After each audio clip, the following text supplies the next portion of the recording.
Hindi ko akalain na aabot tayo dito dahil ang adhikain ko lang naman ay matulungan kayo at yung mga hard-earned money ninyo ay magastos nyo ng tama. Nagsimula ito mga tropa, itong channel ko, nung meron akong nakitang isang babae na street sweeper at sinendan ko siya ng link kung saan makakabili ng murang printer. At yung isa naman ay nagbebenta ng overpriced printer. Doon nagsimula yung channel natin at kinik ako doon mga tropa. Kaya ginawa ko tong channel na to para kayo ay mabuksan yung mga mata ninyo at salamat dahil naniniwala kayo dahil ang channel natin na to more on talk shit lang naman tayo at wala akong pinapakitang mga products at dahil dyan 10,000 subscribers na nga tayo at patuloy pa rin kayong nagpapa-review sa akin ng printer na kahit na wala tayong mismo ng printer na yon ay naniniwala kayo sa mga pinagtutotalk shit ko dito, di ba? At eto ang topic natin ngayon mga tropa, may nag-comment kasi sa atin dito, shoutout sa'yo user, wala siyang eksaktong pangalan dito sa kanyang YouTube channel pero sabi niya, Boss Sai, as lang daw niya kung malayo daw ba yung difference ng Canon IP2700 sa 3210 sa pagprint, lalo na daw sa photo printing at sa sticker printing. Grainy daw kasi yung pics sa IP2700.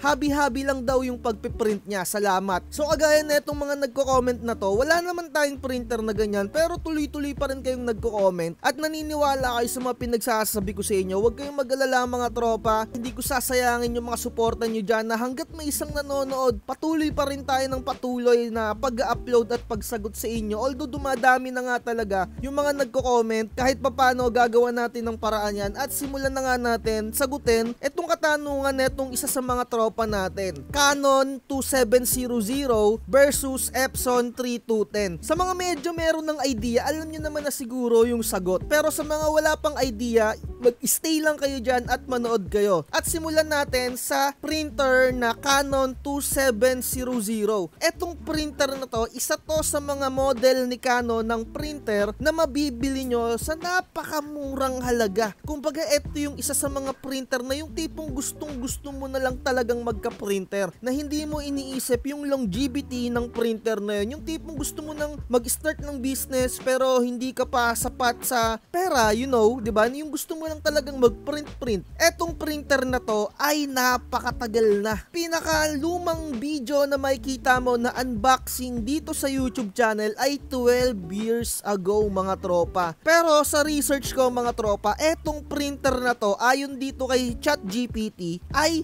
2009 pa lumabas. 2009. Yung mga panahon na yan college pa lang ako niyan. So siguro isa to sa mga tinitignan ko dati na printer pero ang mas pinili ko na printer noon yung HP. So ulitin ko lang, halos 14 years na kung ito total mo at yung unboxing niya dito 12 years ago. So napakatagal. So meaning etong printer na to ay hindi pa ganun kagandahan yung pinaka-output niya. Kumbaga yung color management niya nung araw ay hindi pa kagaya nung mga latest natin na printer ngayon. So dahil yung technology na yon, yung dati ay meron pa siyang limit. So kung ipukumpara mo talaga siya sa Epson 3210 ay di hamak naman talaga na mas maganda ang Epson 3210. Kasi ang Epson 3210, 3 years pa lang yung printer na yan. Although yung pinakaluma niyang printer or yung pinagsuccessan niya, eto yung Epson 3110. Pero etong Epson 3210, nirelease lang siya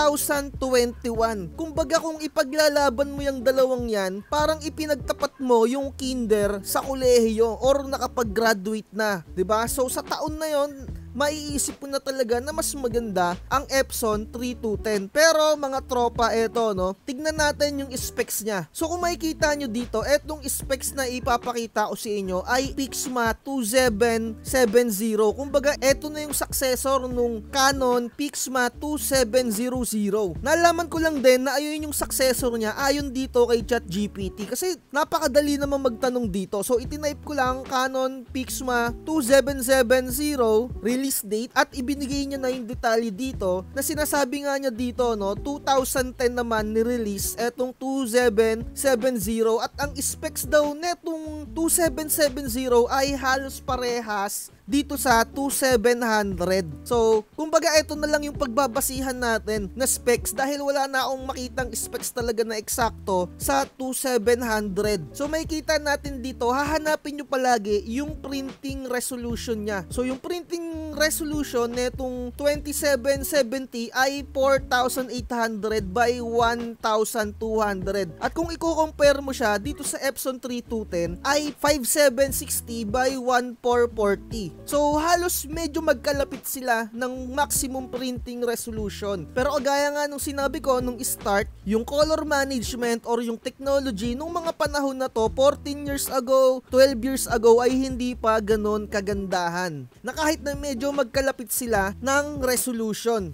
At etong printer na to ay print function only. At medyo may kabagalan siya sa pag-print. Siyempre, yung technology nun ay ganun palang kababa, 'di ba? Pero no, meron akong nakita dito na sample output at may kita natin yung pinaka maximum DPI niya. Etong video na to ay kay Teacher Kevin PH. May kita nyo dito, nagprint siya dito sa isang photo paper gamit yung Pixma 2770 niya. At magbibigay tayo ng feedback no. So, sa mga mata ko, legit naman talaga na nakikita ako na maganda siya, na sumasabay siya sa Epson 3210. Kumbaga kung meron kang sapat-sapat na pera at gusto mo na lang magka-printer so saan lang ba ako tataliwas na kung bakit ayaw ko na etong printer na to na bibilihin ninyo, 'di ba? So unang-una dun sa kanyang katagalan dahil sobrang tagal na niyan mga tropa. So ikaw ba mga tropa, bibili ka ba ng cellphone na 3210 na makakabili ka naman ng mga touchscreen na? Pero kung talagang enthusiast ka or nagko-collect ka ng mga printer, maaaring bumili ka niyan. Pero para sa akin na nagbi-business ay hindi ko siya gagamitin. Na kahit na sumasabay yung kanyang output, makikita nyo na medyo may kagandahan naman, sabihin na natin, 'di ba? Pero mga tropa, yung mga output din kasi depende yan sa pagpiprintan ninyo sa mga media or sa mga bibili ninyong mga brands ng photo paper. The more na mas maganda yung coating ng brand na binibili ninyo, the more na mas maganda yung output. Pero kung magpiprint din kayo sa mga bond paper ay hindi din ganun kagandahan, 'di ba? Pero medyo sumasabay-sabay na. So ano ba yung mga target na itong Canon na to? Mga target ng mga Canon printer na to, yung mga student na yung meron lang na mga sapat-sapat na pera na tipong walang idea sa pagbili ng printer. Kasi makikita nila online, napakamura lang. 2,000 something, makakabili ka na. Or 2,000, mga ganyan, 'di ba? So kung yung mga continuous ink na mga printer ng Canon na ganito, 2770, binubutasan yung kanyang pinakataas. So eto no, nakikita nyo dito sa screen, kumbaga naglalagay sila ng hose extension. So panoodin nyo na lang yung mga ibang video ko dyan, ilalagay ko na lang sa description kung ano yung mga red flag na mga printer for printing business, 'di ba? At isa pa sa mga hindi ko gusto dito na once na masira etong cartridge na tinatawag or equivalent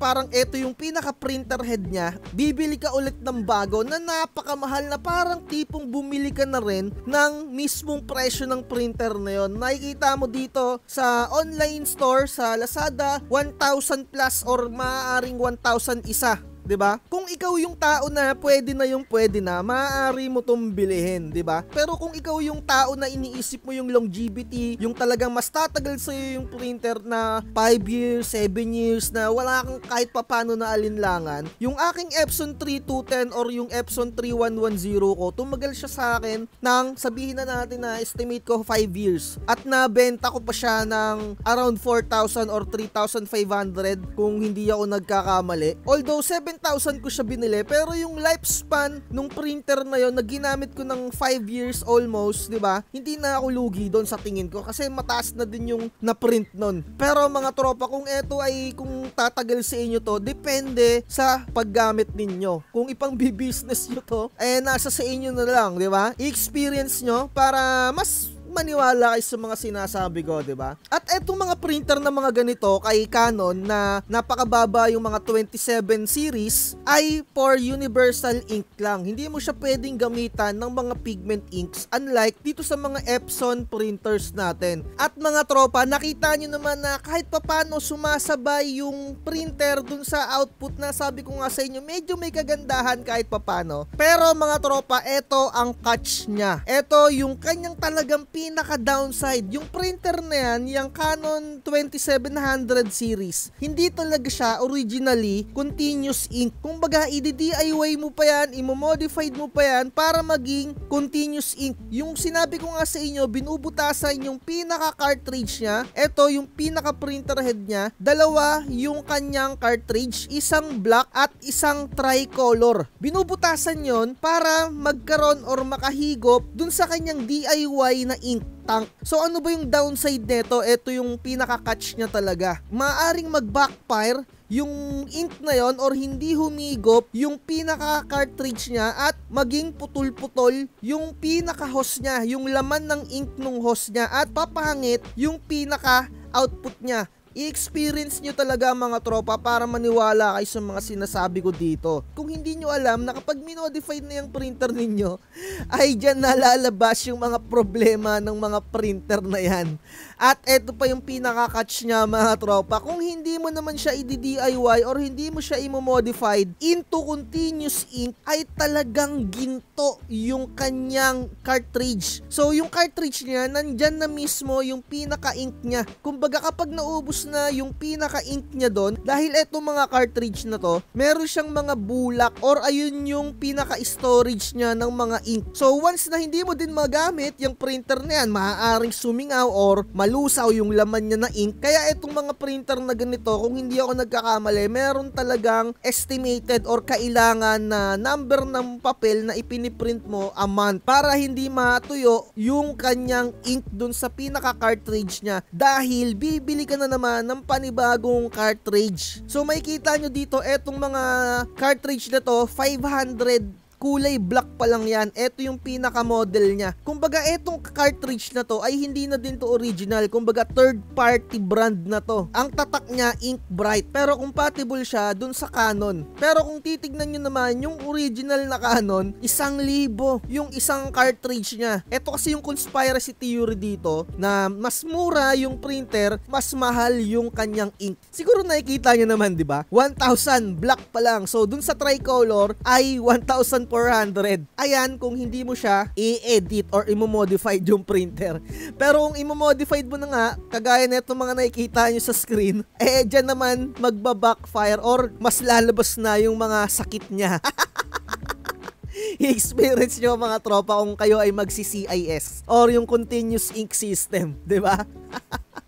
So ayan, dagdag ano lang to, na kung bibili kayo ng printer na ganito, hindi ko naman kayo sa tinatakot. Andun lang naman talaga tayo sa legit na mangyayari. Kung kaya mo naman talagang ma-manage yung presyo netong ink na to or yung kanyang cartridge, it's up to you, di ba? Pero kung i-continuous ink mo naman siya, expect mo na as times goes by, meron ka talagang may experience na pagkapangit. Kagaya nga na sinabi mo, medyo grainy yung output. Eto, tip ko sa'yo, bumili ka ng magandang vinyl sticker, itry mo na mag-print dyan kung kakayanin ng printer na yan, at meron niyang mga high settings. Hanapin mo yung pinaka-maximum high settings na kaya niyang i-print. At I tell you mga tropa, kung sabi mo nga habi-habi ka pa lang, sinasabi ko sa inyo mga tropa, etong cartridge na mga ganito, base sa experience ko sa HP na printer, siguro more or less baka hindi ka maka 100 total ng print dito, ay ubus na yung laman niya. At sa mga tricolor na ganito, na kahit yung kulay dilaw pa lang yung wala, kasi nga tricolor siya, cyan, magenta, and yellow, halimbawa ubos na yung pinaka-yellow niya, hindi mo na siya magagamit. Parang kailangan mo nang bumili dahil wala na yung yellow na laman. Kaya kung sasabihin mo, kung habi-habi ka pa lang, kung gusto mo na yung printer, di ba, bilhin mo or mag-stay ka dyan. Pero kung medyo gusto mo yung longevity, medyo wais ka sa buhay, bumili ka na nung kahit papano na mas magandang printer, na kahit hindi na 3210, medyo mahal, 9,000 or 8,000, meron namang ibang mga Canon printer na halagang 5,000 lang, di ba? At eto na nga, dito na papasok yung Canon G1010 na di hamak naman na kahit papano medyo latest tong printer na to. At unang-una, hindi na siya i-modified pa dahil continuous ink ready na siya. Although meron pa rin siyang cartridge na tinatawag, pero meron na siyang mismong tank system at talagang kahit papano maganda din talaga yung output neto. So konti na lang yung idadagdag mo, maaalis na yung sakit sa ulo mo. At kung habi-habi ka pala yung Canon 2700 mo, kung maibebenta mo at mabebenta mo yan, ibenta mo na, i-dispatcha mo, bumili ka na itong Canon Pixma G1010. Kahit hindi ka mag 3210, trust me mga tropa, pasasalamatan mo ako.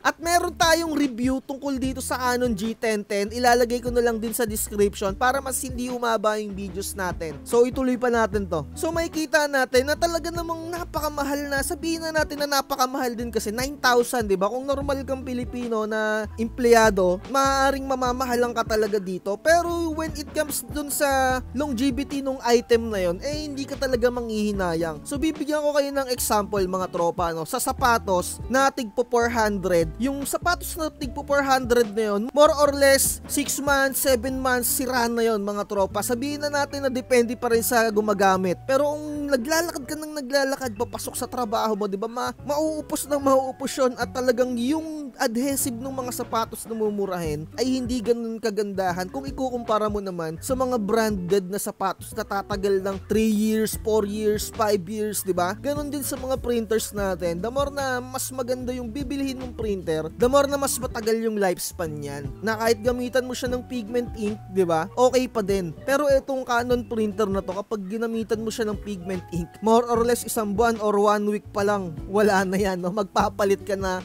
ng cartridge na tinatawag nga na ito yung printer head nila. So hindi ko na ipapakita sa inyo etong specs neto ni 3210 dahil pa ulit-ulit na tayo sa mga specs neto ni 3210. Ilalagay ko na lang sa description, panoodin nyo yung mga specs pa na ito. Ayan, makikita nyo naman or bisitahin nyo na lang yung website mismo ni Epson. Ipag-compare nyo na lang, makikita nyo naman talaga para mas matuto kayo, di ba? Dito sa channel natin, ayoko kayo masyadong i-spoon feed eh. The more na mas natututo kayo, mas maganda, na mas makakatayo kayo sa inyong mga paan. So dito sa channel natin, entry or kahit papano, minsan nakapagbigay tayo ng mga advanced na techniques. So ayun na lang. So siguro hindi na natin papahabain pa to. At sa katanungan nito ni user, kung sino man tong nag-comment na to, di hamak naman talaga na mas maganda ang Epson 3210. Dun pa lang sa age nila, di ba?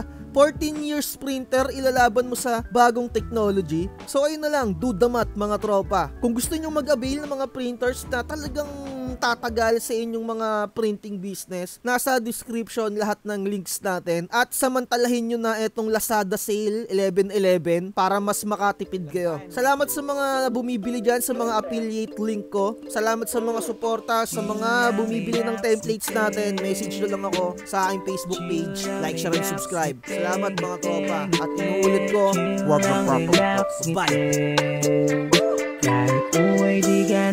Purchase your tracks today.